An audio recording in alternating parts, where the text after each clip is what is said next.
So I was in a particular store. You have some young kids coming in. Some are eating chocolate. They're picking up the chocolate in the store. They're putting them in their mouth. They're walking in the store. They're eating it. They didn't pay for it, and they have no intentions of paying for it either. They plan to eat that chocolate bar and finish it up and walk at the store. Not sure where they got that idea from. Why they think that's okay. I have no idea. Now, another young man, he picked a drink up, but because I was in the aisle with him, he was doing a lot of feeling around. He's looking like checking his pockets. Now he's in my way because I'm trying to pass him and he's there doing his antics, but I know what he's trying to do. He's trying to pretend, he's trying to act like he's doing something so he can slip the drink into his pocket. I don't want to say I've been young once, meaning I've stolen. No, I don't steal. I'm not a thief. But I've been young. I know what young people do. So I walk up the aisle and go to the other aisle, and I see him. He comes into the aisle and he has no drink in his hand, but yet his jacket's completely zipped up and the bottom right side looks a little bit heavy. So I thought to myself, well, I'm not going to security. I'm not going through all of that. You know, I was going to say, well, I'm not an informer, so one, I'm not going down that route. Number one. Two, to myself, what's the responsible thing to do in this moment?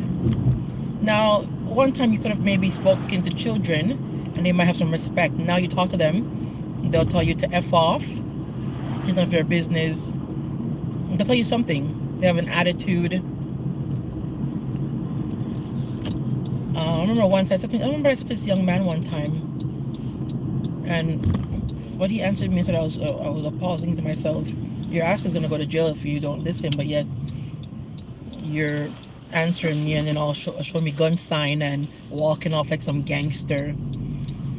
Yeah, you could gangster your ass in jail. Anyway, so I thought to myself, normally I just mind my own blasted business. I just mind my own business. I thought to myself, no. I work for the police and I run background checks for the police. And many times, you'd be surprised. People call in and they say, well, I don't remember what kind of offenses I have. That was over 10, 20 years ago. Yeah, whether you remember or not, guess what? It's going to come up on your record. Check. People call and say, what was on my record? My employer didn't hire me. They're like, I've been clean for so many years, blah, blah, blah. And they have all these excuses for why what they did shouldn't affect them. Now, yeah, maybe with God you have some grace and some mercy, but in real life, it doesn't work that way. In real life, your behavior, your actions are going to have some consequences that will follow you for years and years to come. Not 1 year, 2 year, 5 year, 15 years, sometimes about 20 years.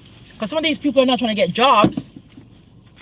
Maybe they thought they can hustle out their life, do whatever, and they would never need a background check. Now for everything you need a background check, even to volunteer. So I just nicely walked down the aisle to the young man, and I said to him, I'm going to share something with you. First, he was, I don't know if he was acting like he couldn't hear me, he didn't think I was talking to him. And I said, yeah, I'm talking to you, because he turned quickly at me and turned back away. I said, yeah, I'm talking to you. I said, I'm going to share something with you. I said, I said I do background checks for a living. And you know, one of the calls I get all the time is, what happened to that job? My employer didn't hire me because something came back on my check. What was it? That's not my job to tell anybody anything. They have to figure that out on their own. They should know what's on there. But I said to him, don't do something stupid today in a silly store that's going to affect your life. He looked at me and he shook his head. I saw him at the cash later on. I don't know if he went to pay for the drink.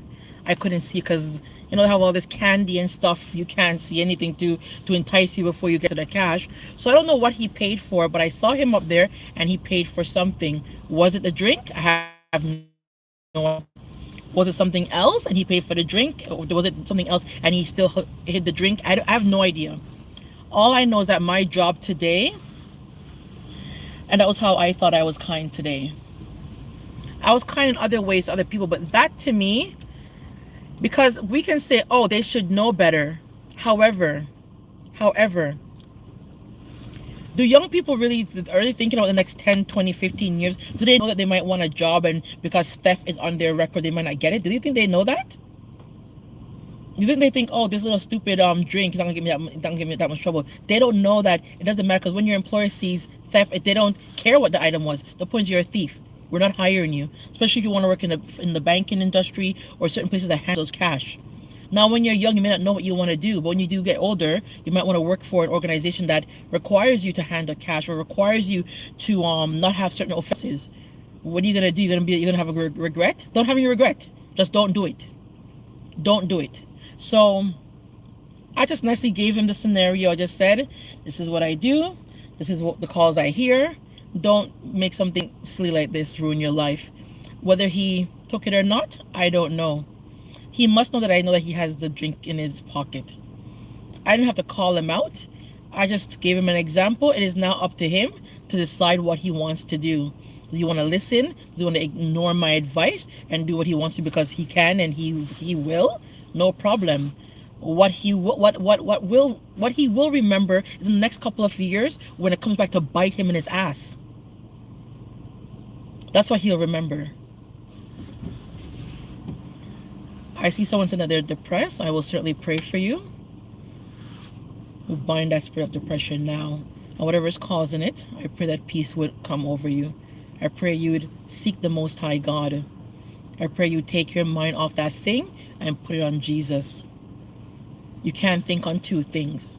Many times we're consumed thinking about we're thinking about one thing, but when you start thinking about something else, it shifts everything. So maybe you have to start shifting what's going on with you. Think about something else. I'm not going to say it's that easy, but sometimes it's as simple as that. Take your mind off the situation or whatever it is. I don't know what's causing you to be depressed, but take it to the Lord in prayer. Take it to the Lord in prayer. I will be praying for you. Well, God bless you guys. I hope you're all kind today.